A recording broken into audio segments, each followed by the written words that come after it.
Hello दोस्तों, मेरा नाम है रामपाल। हमने अब तक जान लिया प्रश्नावली 1.2 के 4 प्रश्न में पिछली क्लास में जान लिया था। अगर उस जिसने उस वीडियो को नहीं देखा तो लिंक डिस्क्रिप्शन में डाल दूंगा, उसको पहले देख लीजिएगा, फिर आगे प्रश्न करेंगे हम। देखिए, फिर अभी 5 प्रश्न हम बढ़ते आएंगे। तो इसमें क्या हमसे पूछा गया है कि अंकों 6, 2, 7, 4 और 3 में से प्रत्येक का केवल एक बार प्रयोग करते हुए 5 अंकों की बनाई जा सकने वाली सबसे बड़ी और सबसे छोटी संख्या का अंतर बताना है। तो यहाँ पे हमारे पास संख्या लिखी हुई है, इनको हमें सबसे बड़ी संख्या के रूप में लिखना है और सबसे छोटी संख्या के रूप में लिखना है। लिखने के बाद बड़ी संख्या में से छोटी संख्या का कर देना है, इसमें से घटा देना है, यानी कि उनका अंतर करना है हमें। तो देखिए, सबसे बड़ी संख्या कैसे हम लिखेंगे, सबसे बड़ी और सबसे छोटी का मतलब यहाँ पे क्या होता है। सबसे बड़ी का मतलब उस संख्या को अवरोही क्रम में लगाना। अवरोही का मतलब पहले सबसे बड़ी संख्या, फिर उससे छोटी संख्या, फिर उससे छोटी संख्या। तो आपका क्या बन जाएगा, उससे सबसे बड़ी संख्या आपकी बनेगी। देखिए कैसे, 5 अंकों की,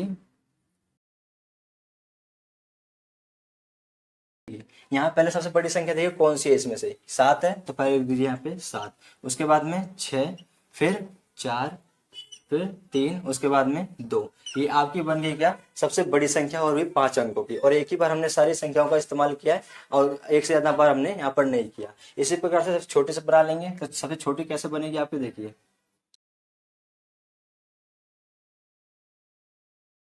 देखिए, सबसे छोटी का मतलब हमारा क्या, इन संख्याओं को आरोही क्रम में लगाना। आरोही का मतलब पहले सबसे छोटी संख्या, उसके बाद उससे बड़ी, फिर उससे बड़ी। तो देखिए, यहाँ पे आपका आ जाएगा 2, 3, 4, फिर 6, उसके बाद में 7।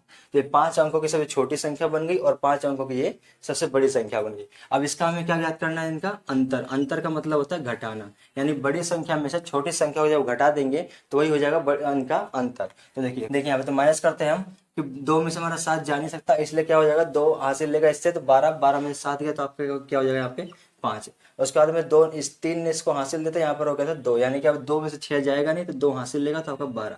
अब 12 में से 6 जाएगा तो 6 हो जाएगा। अब यहाँ पे इस 4 ने इसको हासिल दिया था, यहाँ पे आपका 3 बचा था, तो 3 में से 4 हमारा घट नहीं सकता, इसलिए 3 इससे हासिल लेगा, 13 हो जाएगा। और 13 में से 4 जाएगा तो आपका कितना बचेगा, यहाँ पे 9। और यहाँ पे आपको कितना बचा, 5। 5 में से 3 जाएगा तो 2, और यहाँ पे आपका 7। 7 में से 2 जाएगा तो 5। तो आपका इस बड़ी संख्या, आपका इन दोनों का बड़ी संख्या और छोटी संख्या अंतर क्या हो जाएगा, 52,965। आगे देखिए, अगला छठा क्वेश्चन देखिए, क्या हमसे कहता है कि एक मशीन औसतन एक दिन में 2,825 पेज बनाती है। जनवरी 2006 में उस मशीन ने कितने पेज बनाए।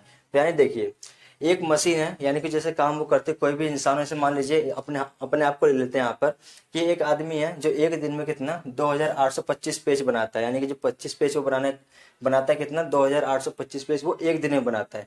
तो जनवरी में, अब जनवरी 2006 में, यहाँ पे हमें कंफ्यूज करने के लिए बस ये सन दे रखा है, लेकिन जनवरी हमारे कितने दिन होते हैं, 31 दिन। तो जनवरी का महीना आपको कितने दिन का होता है, जनवरी आपका 31 दिन का होता है। और एक मशीन जो है कि वो एक दिन में कितने बना रही है, तो यहाँ पे लिख लीजिए। देखिए, एक दिन में बनाए गए पेज, एक दिन में कितने बनाए गए पेज आपके, 2,825। यानी कि जो मशीन है कि हमारी, वो एक दिन में जब वो 2,825 बना रही है, तो जनवरी का मतलब यहाँ पे जनवरी महीने में बोल रहे हैं, तो जनवरी हमारा 31 दिन होता है। तो जब एक दिन में 2,825 बन रहे हैं, तो 31 दिन में कितने बनेंगे, इसका मतलब उसको मल्टीप्लाई करना है, यानी कि गुणा करेंगे यहाँ पर।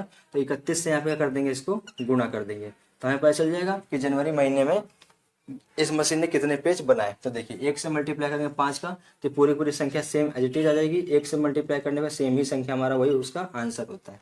आगे देखिए, ये हमारा हो गया, तो इसके नीचे क्रॉस आ जाएगा। अब 3 से करेंगे, 3 पंजे 15, 15 का 5 हासिल लग गया 1, 3 दूनी 6 और 1 7, 8 तिया 24, 24 का 4 हासिल लगा 2, 3 दूनी 6, 6 और 2 8। तो देखिए, अब इनको हम जोड़ देंगे, तो ये 5 हो गया आपका, और ये 5 और 2 7, और ये 8 7 15 का 5 हासिल 1, 4 2 6 और 1 ये 7 हो गया, और एक ये 8। तो यहाँ पे आपका क्या हो जाएगा कि जनवरी माह में आप यहाँ पे लिखोगे, जनवरी 2006 में मशीन ने कुल कितना हो जाएगा आपका, ये सॉरी, यहाँ पे आप 3 अंकों के बाद में फिर ये 2 अंक, यानी कि आपको 87,575 पेज बनाएगी वो।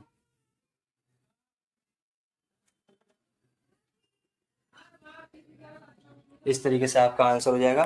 तो उम्मीद करते हैं समझ में आएगा। अगला चलते हैं अपना 7वें प्रश्न पर। चलिए दोस्तों, जानते हैं अपने 7वें प्रश्न को। 7वां प्रश्न हमसे क्या कहता है, देखिए। एक व्यापारी के पास 78,592 रुपए थे। उसने 40 रेडियो का ऑर्डर दिया तथा प्रत्येक रेडियो का मूल्य 1200 रुपए था। इस खरीदारी के बाद उसके पास कितनी धनराशि शेष रह जाएगी। तो देखिए, एक व्यापारी था, उसके पास में कुल इतने रुपए थे, यानी कितने, 78,592। वो गया रेडियो खरीदने के लिए, 40 रेडियो खरीदे, लेकिन दुकानदार ने क्या कहा, एक रेडियो का मूल्य आपको 1200 रुपये पड़ेगा। तो व्यापारी ने 40 रेडियो खरीदे थे। अगर एक रेडियो का मूल्य आपका, यहाँ पे लिख लीजिए कि एक रेडियो का मूल्य, एक रेडियो का मूल्य आपका कितना आएगा, 1200 रुपये। ठीक है। कितने रेडियो खरीदे व्यापारी ने, 40 रेडियो। तो इसको क्या कर दोगे, 40 से मल्टीप्लाई, यानी इसे गुणा कर दोगे, तो आपको पता चल जाएगा कि 40 रेडियो आपने कितने रुपए में खरीदा। तो हम जितने रुपए में खरीदेंगे उसमें से, मतलब जितने रुपए में आप, मतलब आपने जो 1200 रुपये के हिसाब से 40 रेडियो खरीदे, उस राशि, जितनी आपकी राशि बनेगी, उस राशि को अपने कुल राशि में से जब घटा देंगे, तो आपको पता चल जाएगा आपकी कितनी धनराशि बचेगी। तो देखिए, पहले इसको मल्टीप्लाई कर लेते हैं। 0 से करूँगा सारी संख्या 0 हो जाएगी। उसके बाद में 4 से करूँगा तो 4 को 0 से 0 हो जाएगा, 4 को फिर ये 0 तो 0 हो जाएगा। 4 को 2 से करूँगा, 4 दूनी 8, 4 को 1 से करेंगे तो 4 1 कम 4। तो इसको जोड़ लो, ये आपका 0 हो गया, ये 0, ये भी 0, ये 8 हो गया, और एक ये 4। तो यानी कि जो व्यापारी ने 40 रेडियो खरीदे 1200 रुपये के हिसाब से, तो कितने रुपये में खरीदे, 48,000 में। और कितने रुपए थे व्यापारी के पास में, 78,500। तो 78,500 में से 48,000 उसने दुकानदार को दे दिए, तो व्यापारी के पास कितने रुपए बचेंगे। तो देखिए, यहाँ पे लिख लीजिए कि कुल रुपए, कुल राशि लिख लो। कुल राशि कितनी थी हमारे पास, 78,592 रुपये। कितने का रेडियो खरीदा हमने, 48,000 का। अब कुल राशि में से 48,000 हमने खर्च कर दिए, तो कितने रुपये बचे, देखिए। 2 में से 0 गया तो 2 आ गया, 9 में से 0 गया तो 9 आ गया, 5 में से 0 गया तो 5, 8 में से 8 गया 0, और 7 में से 4 गया तो ये 3। यानी कि आपके पास शेष धनराशि कितनी रह जाएगी, शेष धनराशि। ये आपका क्या हो जाएगा इसका आंसर। तो आपका शेष धनराशि हो गई कितनी, 30,592 रुपये। यही आपका आंसर है कि 40 रेडियो खरीदने के बाद में व्यापारी के पास में कितने रुपये बच गए, 30,592। अगला देखिए, विद्यार्थी ने, यहाँ पे 8वां प्रश्न देखिए। एक विद्यार्थी ने 7,236 को 56 के स्थान पर 65 से गुणा कर दिया।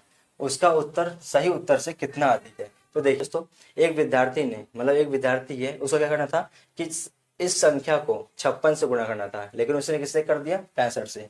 तो हमें क्या करना है, इसको बताना है कि सही उत्तर से उसका उत्तर जो आया है वो कितना अधिक है। और उसने संकेत दे रखा है हमें क्या, कि दोनों गुणा करना आवश्यक नहीं है। यानी कि हम एक बार इसको गुणा नहीं करेंगे और एक बार इसको गुणा, मतलब करके हम करते तो हमारा आंसर आया था, लेकिन हमें दोनों को गुणा करना आवश्यक नहीं है। तो हम कैसे करेंगे, तो देखिए, अगर उसको 56 से गुणा करना था, लेकिन किससे कर दिया, 65 से, तो यहाँ पर देख, ये पता करो कि कितनी संख्या अधिक से उसने गुणा किया। तो 65 में से 56 को अगर माइनस कर दोगे तो तुम्हारा आंसर कितना आ जाएगा, यहाँ पे 9। यानी कि उसने क्या कर दिया कि अगर वो 56 से गुणा करता तो कुछ और आंसर आता, 65 से उसने गुणा कर दिया।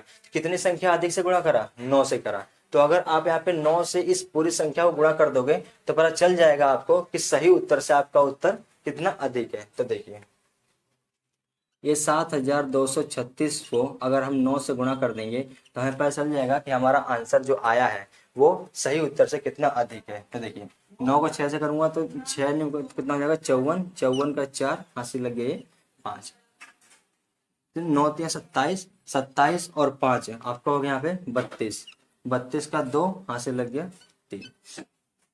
आगे देखिए, 9 दूनी 18, 18 और 3 21, 21 का 1 हासिल लगा 2, 7 में 9 सत्ते 63, 63 और 2 65। तो आपको कितना आंसर आ गया, 6। तो यानी कि अगर विद्यार्थी अगर 56 से गुणा करता तो उसका आंसर जो आता, उस आंसर से हमारा 65,124 अधिक है। क्यों, क्योंकि उसने 65 से गुणा कर दिया। यहाँ पे अगर वो 56 से गुणा करता तो उसका आंसर जो आता, तो उसका आंसर इस आंसर, मतलब जो आंसर आता इतना अधिक होता उसमें। तो अगर क्योंकि उसने 65 से गुणा करे ऐसा, तो देखिए यहाँ पे स्टेटमेंट लिख दोगे आप कि सही उत्तर से 65,124 अधिक है। बस इतने हमें करना हैगा। तो उम्मीद करता हूँ समझ में आया होगा। इन प्रश्नों को यहीं तक ही रखते हैंगे, आगे के प्रश्न जानेंगे नेक्स्ट क्लास में। धन्यवाद।